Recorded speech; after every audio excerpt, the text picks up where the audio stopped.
I believe China in many of the areas is leading the way. Why is it leading the way? Is because, first of all, it's very efficient driven. I think a lot of the technology, a lot of the apps and application is really to help people to be more efficient and then with effectiveness. As WIT marks its 20th year in 2025, we turn the spotlight on our community to tell their stories and share their views on the evolution of online travel and technology. Conversations on Turning 20 is the collective story of WIT. As a Chinese saying goes, 以古为鉴,可以知兴替. By using history as a mirror, one can understand the rise and fall of things.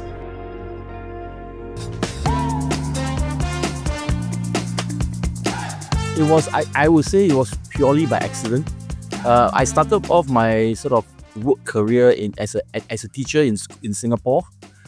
In the year 2000, when we had the internet boom, I went to join a startup company and I realized that I did not have a lot of business background and management background, so I decided to go to Chicago to do my MBA.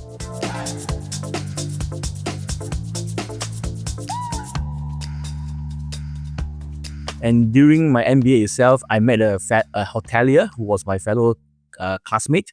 He was working in Hyatt, and his father used to be the president of Hilton International, and he introduced me to the hospitality industry. And at that time, I think in 2005, when I was in US, I started to see a lot of users using Expedia as a platform to book travel. Of course, they were still in the transition of moving from offline to online. But that really spurred my interest because I'm also an avid traveler. I did my undergrad in UK and I did my masters in US. So I would love the world of travel, and that's how I got involved in online travel itself. I joined Expedia coincidentally, not in Singapore but was in Hong Kong because they had a role there that was looking after more of the emerging markets. At that time, there was a lot of manual work, basically rate loading, although it was using an extranet, but it was very laborious. And at the same time, of course, you still check your competitors, so you have to go online and check all the rates. You have to go and look at all the contents, look at all the description. Of course, now you still do it, but at that time it was very, very manual. And my recollection of how it was in the early days when I was with Expedia in Hong Kong was the competitors don't work with each other. It was a China war, right? Agoda don't speak to Expedia, Expedia don't speak to Booking. There was very, very little collaboration. That was how I saw it. It's like each one will fight on their own to try to see whether you can gain market share itself. So if I look at how things have changed, of course, 2008, the financial crisis was one of the defining moments because the market crash, people were worried about travel, business travel and spending and so on. But it actually helped the OTAs because when hotels need business, they go to OTAs to really see whether they can grab business. And that's how I think OTAs actually grown during that period. And then if I recall how things evolved from 2008 to how it was maybe in the early years for myself, I think the other defining moment was how Expedia, outside of US or even US itself, was going on an acquisition trail. So basically, they acquired Travelocity, Orbitz, and then went to Oceania to acquire What If. They also had Elong as an investment in mainland China. They went into JV with AirAsia, and that was when the LCC started to emerge as one of the ways to travel. And then Trip.com, or at that time they call it Ctrip, was also going into a lot of partnerships. They were partnering with Booking.com. In fact, Booking Holdings had some shareholding in Ctrip. They also partnered with TripAdvisor. And then the emergence of Meta in China. Elong competing against Ctrip, and then Meituan as a Groupon kind of company going into hotel travel. And then Trip going into acquisition mode, like how Expedia was. They did a share swap with Expedia, and they took on Elong together with Baidu. And then we have China and then Tongcheng, Elong, which is also part of the Tencent company, all went under sort of the umbrella of Ctrip, including some of the global expansion that Trip did, like acquisition of Skyscanner, Make My Trip, and so on. So for me to move from Expedia to Trip was also, I would say, not exactly planned. Because basically when I left Expedia, it was during COVID. I was based in Hong Kong at the time and I moved back to Singapore, and basically I needed to find something that's more Singapore based. I was very, very close to joining a non-online travel company, a global company, but non-online. And then Trip came knocking on the door within a week. I had all the interviews done and the offer came and I took it on. So I really admire the speed and the efficiency of how Trip as an organization went through the interview process in terms of the recruitment. That's one of the reasons. And when I spoke to CEO Jane and COO, Seung Sing, and that previous CEO Ray, they were really looking at how they can expand internationally. I think COVID gave them an opportunity to take a step back to see how they can regroup and expand internationally. I saw that as a very similar replicating model of how Expedia expanded in the early years when I joined Expedia. Because in 2008, Expedia was new to Asia as well, and they were looking at how to expand. So I will love to use my experience then. Of course, not going through the same thing, but how we can scale and expedite Trip.com's expansion internationally. So that was one of the key reasons why I decided to take on the Trip role itself. And if I look at how things has evolved, collaboration now is very happening across competitors. We are feeding inventories to each other. Wholesalers and travel agents surprisingly still exist. We thought 5-10 years ago that they're going to go extinct because everything is going to online, but they're still around. Now, API, channel managers, PMS, they are still thriving. Brands and OTAs are still coexisting. I remember we talked about early years also about loyalty points, about hotel brands wanting to go direct and trying to sideline OTAs, but they are still around. So they are still coexisting. And then more travel products are coming online. Right? We used to just focus on flights and hotels, but now experiences, events, travel services, restaurants, transportation, those are all just coming up. And if you look at how things are distributing, it's also very interesting. It used to be just purely online, but now the likes of social media, the likes of content marketing is really thriving, right? The likes of Instagram, TikTok, and so on. Those are really the ones that's driving how distribution. Of course, the traditional ones are still Google and Trivago and Meta and so on, but I think that part of it is a growing business or growing area.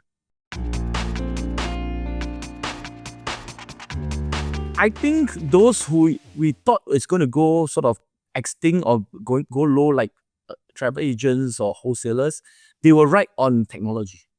They will still around, but they will leverage technology a lot more on how they can work with traditional OTAs or even brand.com on how they can help to resell. I think that's one thing. The other thing is I think product personalization and service will still continue to be the way to go, whether it's 5, 10, 15 years, whether AI is going to be still around and so on. Personalization, product localization, making sure that it's still very tailored to the individual, that kind of product enhancements will still there.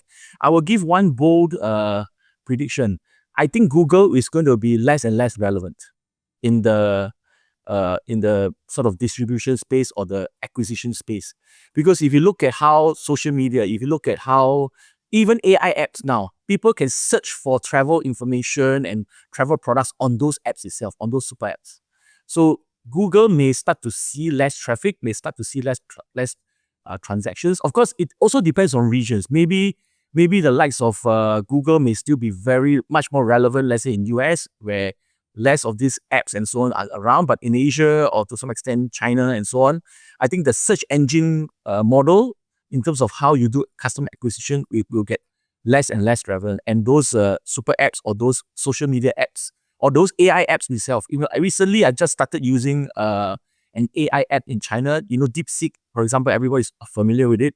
But there is this app itself that use DeepSeek as an underlying AI agent. It's called Yuanbao.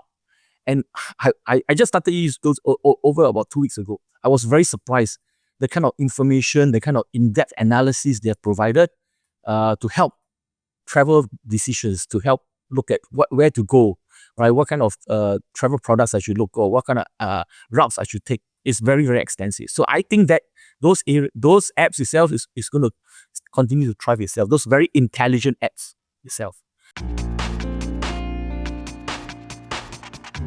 I think it's just a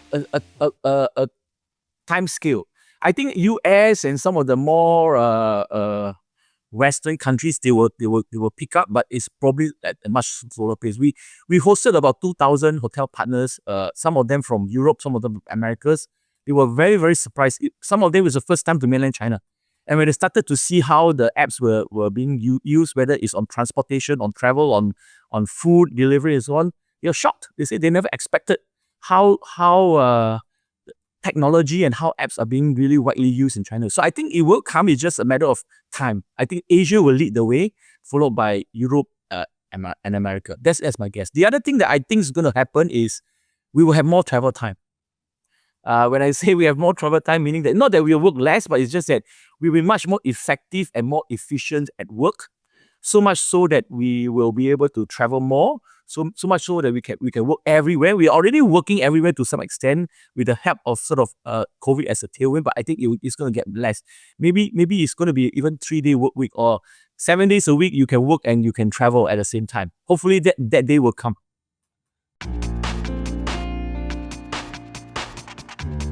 I believe China in many of the areas is leading the way. But the thing is, if you look at it, why is it leading the way is because, first of all, it's very efficient driven. I think a lot of the technology, a lot of the apps and application is really to help people to be more efficient and then with effectiveness. Do they need that in some other regions? Maybe not. Do they need that in some other countries in terms of user behaviors and so on? It may not be so.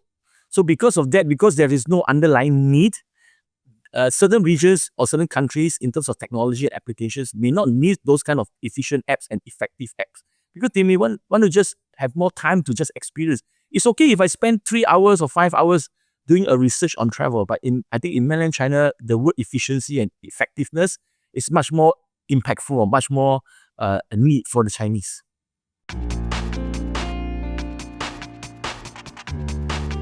When, again, moving from a Western kind of culture or organization to a very Chinese-centric company as a core of it, one of my assumptions was how I learned my sort of skills in Expedia, even in Singapore, is things need to be good and perfect or great enough to be launched. The way things work in mainland China, of course, in Expedia, they talk about MVP, but the MVP level is 95% ready. In China, no. I think as long as it's working, just do it. Because what happens is that, especially in Trip.com, resources are always there to continue to optimize. They want to actually use the launch as a feedback mechanism to continue to learn about how we can do things better. So that was one of my biggest assumptions that was wrong. That I didn't expect that we can just go with it even if it's 50% ready. So that was one. The other one is resource investments. This may not be purely just solely due in Trip itself, or maybe it's just in Trip, I'm not sure, but they are less stringent on resource allocation. Not that they don't care about resource allocation and cost, but they're less stringent. I give you an example, right? In my early days with Expedia and so on, every single head count, you have to fight for it. You say, okay, this particular head count, how am I going to make sure that I generate the return on this particular head count itself in the next 1 year or 2 years and 3 years? In Trip.com, they look very long term. They say, okay, is this the right investments? Does it help us to grow in Asia, in Europe, in Americas in the next 5-10 years? Okay, just go with it first. Let's give ourselves more time and space to get the returns. Don't worry about ROI in the short term, because what we are investing now is really for the long run itself. And that's also how Trip.com did the same philosophy during COVID. We were one of those OTAs that did not do any headcount cut. In fact, we continue to invest in resources. That was also a timely opportunity for Trip.com as an organization to continue to expand internationally. I would say these are the two areas. If you need me to call one out more, is that Trip as an organization promotes and wants everybody to learn about everything. Meaning that whether you're in the hotel space or in the frontline interface or you're a techie or you're a product manager, they will love for you to learn about how OTAs work or how commercial work when there's negotiation between MMs and hotels. They will love you to understand how flight works, how trains work. They always promote that and encourage that. Conversely, in the other organization, it's a very, very strict philosophy and everybody knows it. Swim in your swim lanes, right? That is a very, very core principle. Swim in your swim lanes, leave others to do that stuff. So specialization is a lot more pronounced in Expedia, while generalization and learning new things, going across different BUs or products is also another, and I would say another area that I would say these are the three things that come to my mind.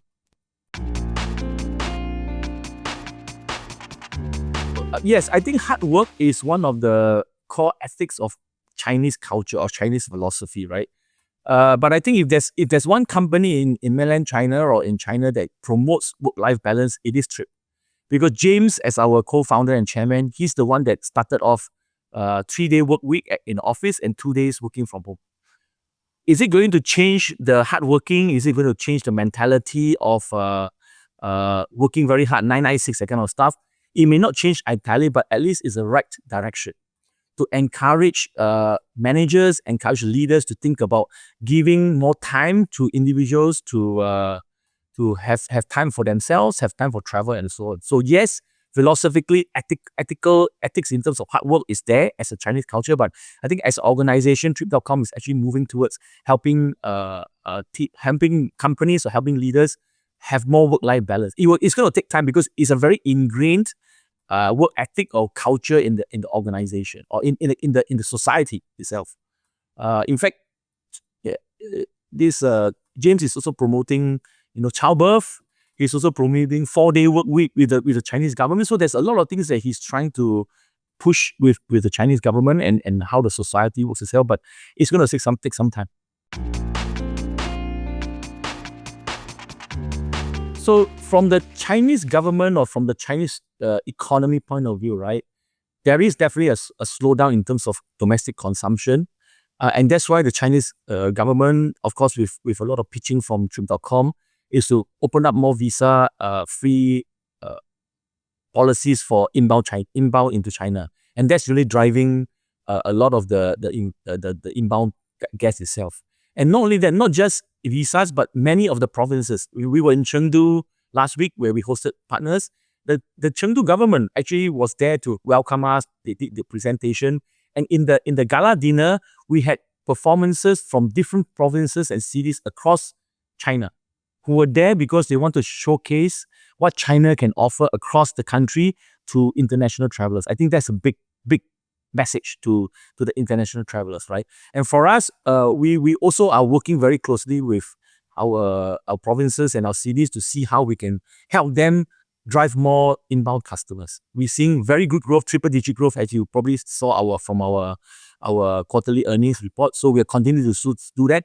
How we support that is we're helping hoteliers, we're helping travel companies, we're helping transport companies translate, making sure that all their languages are readable and understandable in English. You'll be very surprised. There's still a lot of hotels in China that doesn't have an English name.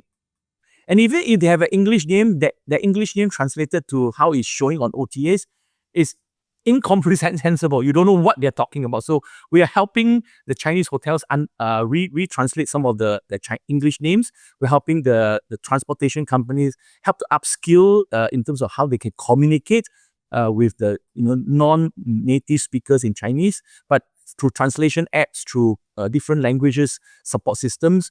We are also helping travel agents, travel tour guides in how they can actually host. What are the things to look out for in terms of hosting? Indian, for example, who wants to go vegetarian, people who are looking for vegan and all the different kind of needs of some of the international travelers. So, and of course, we also offer free tours for people coming to Shanghai and Beijing as a first insight into what China is all about. So I think that's going to continue to grow. And if you think about what impact is going to be to have on the rest of Asia itself, I mean, if you're driving many people to go to China, then of course they will go less to other regions. We are already seeing, right, Koreans going to China, Malaysians is one of the top inbound travelers into China, Indonesians, Thai. In fact, I flew back from mainland China. I saw a lot of Malaysians and Thai people, more so than Singaporeans. Of course, our population is much smaller.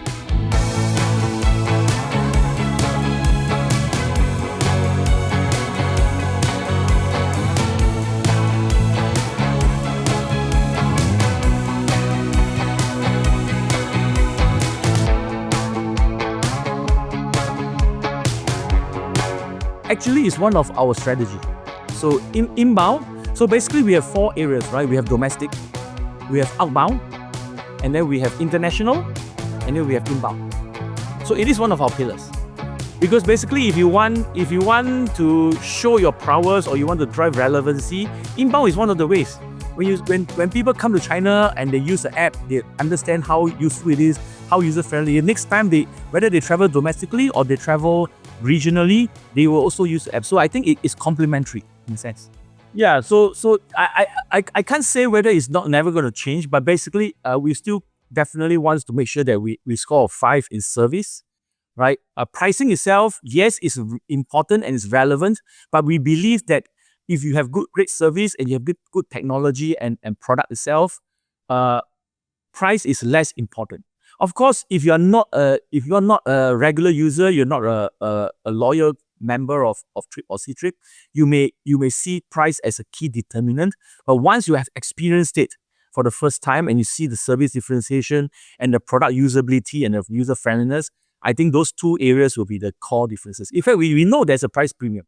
For our Ctrip customers, right, when they come to our site, there is a price premium. I mean, I can't say how many percent, but they're less concerned about price differential up to a certain percent. They're more concerned about how you service them and how you make sure that you have great product to support their search or their experiences itself. Yeah, I mean, the thing is, we still have guest price guarantee. If a customer comes in and say, look, I saw a different price on other platform, I want a refund or differential price, we still do that. We still have those price guarantees, but it's just that it's not going to be the way or the way we're going to pitch our value proposition to our customers.